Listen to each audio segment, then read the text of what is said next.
જય શ્રી કૃષ્ણ. સર્વ વૈષ્ણવોને મારા ભગવત સ્મરણ. શ્રી વલ્લભાધીશ કી જય. પુષ્ટિ સત્સંગ ચેનલમાં આપ સર્વ વૈષ્ણવજનોનું હાર્દિક સ્વાગત છે. તો વૈષ્ણવો, આજે આપણે સત્સંગમાં વિશેષ એ જાણવાના છીએ કે ભાઈ જે સેવા છે એમાં અપરસ જાળવવાનો ખૂબ જ આગ્રહ રાખવામાં આવે છે. તો આ અપરસ એટલે શું અને તે શા માટે જરૂરી છે? તો વૈષ્ણવો, આ જે પ્રશ્ન છે ઉઠ્યા એના સમાધાન છે વૈષ્ણવો આપણે પ્રાપ્ત કરીશું સત્સંગ દ્વારા. એટલે વિડીયોના અંત સુધી આપ જોડાયેલા રહેજો. અને આવા અનેક પ્રકારના પુષ્ટિ માર્ગીય સત્સંગો સાંભળવા અર્થે વૈષ્ણવો હજુ સુધી આપણે પુષ્ટિ સત્સંગ ચેનલને સબસ્ક્રાઇબ ન કરી હોય તો અવશ્ય કરી લેજો. અને તમને સત્સંગ દ્વારા વૈષ્ણવો આ વિડીયાની અંદર કોઈ સારી માહિતી સત્સંગ છે સારો પ્રાપ્ત થાય તો વિડીયોને લાઈક, કમેન્ટ અને શેર કરવાનું ભૂલશો નહીં, જેથી દરેક વૈષ્ણવો સત્સંગનો લાભ પ્રાપ્ત થાય. તો વૈષ્ણવો, હવે આપણે જોઈએ કે ભાઈ આ અપરસ એટલે શું અને એ શા માટે જરૂરી છે. તો વૈષ્ણવો, શ્રી ઠાકોરજી છે ને એ નિર્દોષ અને અલૌકિક છે. શ્રી ઠાકોરજી નિર્દોષ અને અલૌકિક છે. તેથી દરેક ધર્મની સાધના પ્રણાલિકામાં ધર્મ આચરણની બાબતમાં શુદ્ધિ અને પવિત્રતાનો આગ્રહ જરૂરી ગણવામાં આવ્યો છે. હવે શાસ્ત્રોના મતે પૂજા, ઉપાસના, સેવા વગેરેમાં 6 બાબતો શુદ્ધ અને પવિત્ર છે એ હોવી જોઈએ. કઈ 6 બાબતો? તો કે ભાઈ સ્થળ, સમય, દ્રવ્ય, કર્મ, મંત્ર અને કર્તા. માટે દરેક ધર્મ સાધનામાં જરૂરી શુદ્ધિ અને પવિત્રતાનો વિચાર અને આગ્રહ છે એ જોવામાં આવે છે. તો આપણે ત્યાં સેવામાં શુદ્ધિ અને પવિત્રતા માટે અપરસનો વિચાર છે. અપરસ શબ્દ અસ્પર્શ શબ્દનું અપભ્રંશ થયું છે. એટલે અસ્પર્શ એટલે સ્પર્શ ન કરવો. તો જેઓ સેવામાં જોડાયેલા ન હોય એવી વ્યક્તિઓનો અને એવી વસ્તુઓનો સેવા કરતા સ્પર્શ ન કરવો, તેનું નામ અપરસ છે. તેના 2 કારણો છે.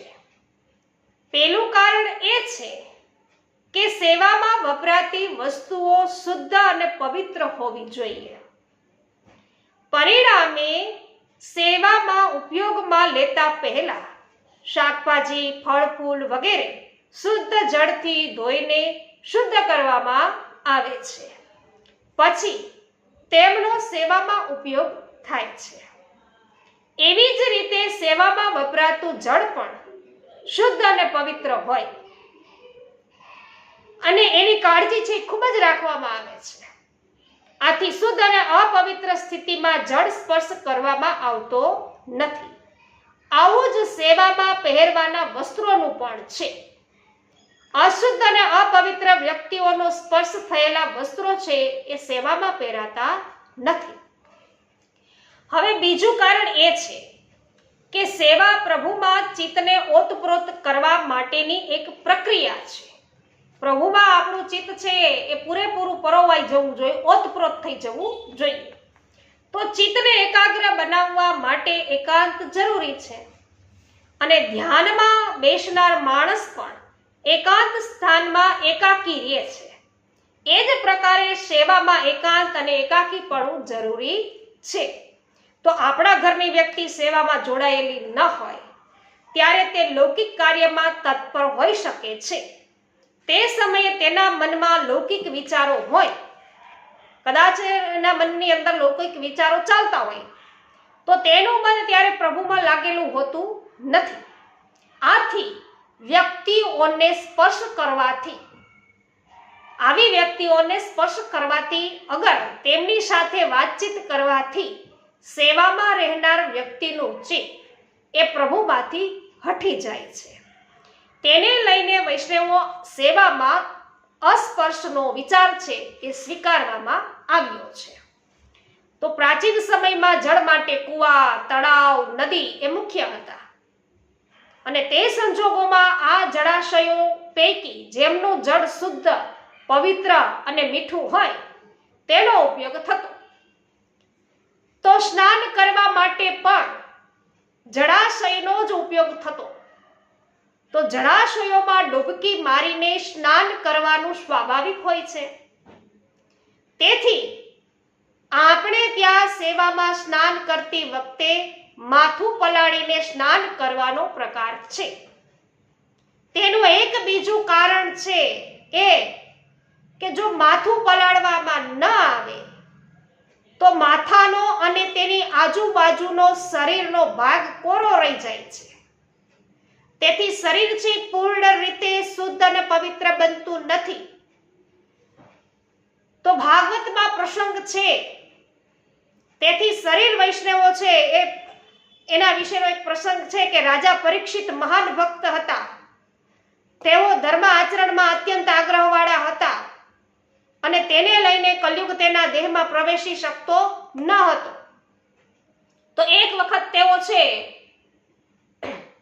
એ સંડાસ જઈ અને હાથ પગ ધોયા વિના, એટલે હાથ પગ ધોતા અજાણતામાં છે તેના એક પગની પાની છે એ થોડીક કોરી રહી ગઈ. હાથ પગ તો ધોયા પણ પગની પાની થોડીક કોરી રહી ગઈ અને શરીરનો એ ભાગ અશુદ્ધ અને અપવિત્ર રહેવાથી તે ભાગમાં થઈને અને કલયુગ છે તેના મન અને બુદ્ધિમાં છે પ્રવેશ્યો. તો પરિણામે ધર્મશીલ પરીક્ષિત ઋષિનો અનાદર કરતા મરેલો સાપ તેના ગળામાં છે એ પહેરાઈ ગયો. તો આમ અજાણતામાં રહી ગયેલી અશુદ્ધિ પણ માણસને છે એ બહિર્મુખ બનાવે છે. તેથી સેવામાં સ્નાન આદિ ચોકસાઈથી કરવાનો આગ્રહ છે એ રહ્યો છે. તો કેટલાક એવી દલીલ કરે છે કે કેટલાક વૈષ્ણવોના ઘરે સેવાનું સ્થળ અને પાત્રો અશુદ્ધ હોય છે. તેનું કારણ એ નથી કે શુદ્ધિનો તેમનો આગ્રહ નથી, પરંતુ ક્યારેક સેવા કરનાર અશક્ત થાય, એકલા હાથે પહોંચી ન શકાય ત્યારે અસ્વચ્છતા રહેવાનો છે એ સંભવ રહે છે. પણ તે અસ્વચ્છતા છે, અપવિત્રતા નથી. સ્વચ્છતા રહ્યા નથી પણ પવિત્રતા તો છે વૈષ્ણવ. એટલે અપ્રશ્નો ખ્યાલ આજે આપણને અનુકૂળ આવતો નથી, કારણ કે આપણા જીવનની રેણી કેણી બદલાઈ ગઈ છે. આજે અપ્રશ્નો જે પ્રકાર જોવા મળે છે તે આપણી આજથી 50-60 વર્ષ પહેલાની રેણી કેણીનું સ્વરૂપ છે. અને તે સમયમાં કોઈ પણ ધાર્મિક હિન્દુ કુટુંબમાં ઘરમાંથી જે સ્ત્રી વર્ગ રસોઈ કરવાનો હોય તે અપ્રશ્ની પદ્ધતિને અનુસરી સ્નાન કરી અને રેશમી અથવા શુદ્ધ વસ્ત્રો પહેરી અને પછી રસોઈમાં જાય અને પછી રસોઈ કરે. તો જે આવી રીતે સ્નાન આદિ કરી અને તૈયાર ન થયા હોય તેઓ રસોઈમાં જઈ શકતા નહીં પહેલાના વખતમાં. તો ઘરનો પુરુષ વર્ગ પણ ભોજન કરવા બેસે ત્યારે સુતરાઉ વસ્ત્રો ઉતારી રેશમી પીતાંબર પહેરી રસોડાની પાસેના ચોકમાં ભોજન લે તો તેઓ રસોડામાં જઈ શકે નહીં. તો આ પદ્ધતિ માત્ર વૈષ્ણવમાં જ હતી ત્યારે, એમ નહીં ત્યારે વૈષ્ણવમાં જ હતી એવું નહીં વિચારતા, તમામ હિન્દુ કુટુંબોની આ પદ્ધતિ પહેલા હતી.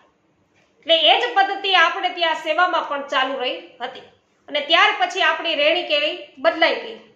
એટલે હવે આપણે અપ્રસ કંઈક જુદી, વિચિત્ર અને નવાઈ ભરી આપણને લાગી રહી છે. તો શ્રી મહાપ્રભુજીએ તો અપ્રસ બાબતમાં એવી આજ્ઞા કરી છે કે સેવકો છે એ જગતમાં જે પ્રકારે તેમનો જીવન વ્યવહાર ચલાવતા હોય એ જ પ્રકારે એમના જીવન વ્યવહારમાં સેવાને છે ગોઠવવાની છે. સેવામાં બે વસ્તુનું ખાસ ધ્યાન રાખવું જોઈએ કે શુદ્ધિ અને પવિત્રતા. પહેલી વાત શુદ્ધિ અને પવિત્રતા. બીજું છે કે આપણું વાપરેલું કંઈ પણ શ્રી ઠાકોરજીને અંગીકાર કરાવી શકાય નહીં. 84-252 વૈષ્ણવો છે એના પ્રસંગોમાંથી વૈષ્ણવો જાણી શકાય છે કે અપ્રસનો વિચાર દરેક વૈષ્ણવે વ્યક્તિગત રીતે કરવાનો છે. અપ્રસ આચાર છે, પ્રભુની સન્મુખ સમર્પિત થઈ રહેવું એ એક વિચાર છે. તો વિચાર મસ્તકમાં જન્મે છે અને આચાર છે એ હાથમાં રહે છે. તો કોઈક કારણસર હાથ કપાઈ જાય તો પણ માણસ તો જીવી શકે છે, તો પરંતુ મસ્તક કપાઈ ગયા પછી માણસ જીવી શકતો નથી. એટલે એવી રીતે કદાચ ઘર અને કુટુંબમાં આચાર પાલનની મોકળાશ ઓછી હોય તો પણ સેવા તો થઈ શકે છે, પરંતુ અપરસના આગ્રહના કારણે અપરસ સાચવવા જતા જો સેવા છૂટી જાય તો વૈષ્ણવો અથવા તો ચિત્તમાં અપરસનો વિચાર એટલો વળગેલો રહે કે ચિત્ત છે પછી પ્રભુમાં ન લાગે, તો એવી અપરસનું પાલન કરતા આપણે જરૂરી 100 વખત વિચાર કરવો જોઈએ. તો સેવા ગુરુની આજ્ઞા પ્રમાણે કરવાની છે. એટલે સેવાની આજ્ઞા લેતી વખતે આપણે આપણા પૂજ્ય ગુરુદેવને આપણી ઘર અને કુટુંબની અગવડ અને સગવડ છે એ બધાય જણાવી દેવા જોઈએ અને તેને ધ્યાનમાં લઈ અને આપ જે પ્રમાણે આજ્ઞા આપે તે પ્રમાણે અપરસ રાખી અને સેવા કરી શકાય. તો આજના સમયમાં બધે કુવાડનું જળ વૈષ્ણવો શક્ય નથી, તો ત્યાં નળના જળથી પણ સેવા કરવાની આજ્ઞા મળે છે. તો વૈષ્ણવો આજે ઘણી બધી માહિતી તમને આ સત્સંગ દ્વારા પ્રાપ્ત થઈ હશે એવી મને આશા છે. તો આપ વિડીયોને લાઈક, કમેન્ટ અને શેર કરવાનું ભૂલશો નહીં. હજુ સુધી આપે પુષ્ટિ સત્સંગ ચેનલને સબસ્ક્રાઇબ ન કરી હોય તો અવશ્ય કરી લેજો એવી વિનંતી કરું છું. સર્વને મારા જય શ્રી કૃષ્ણ. શ્રી વલ્લભાધીશ કી જય.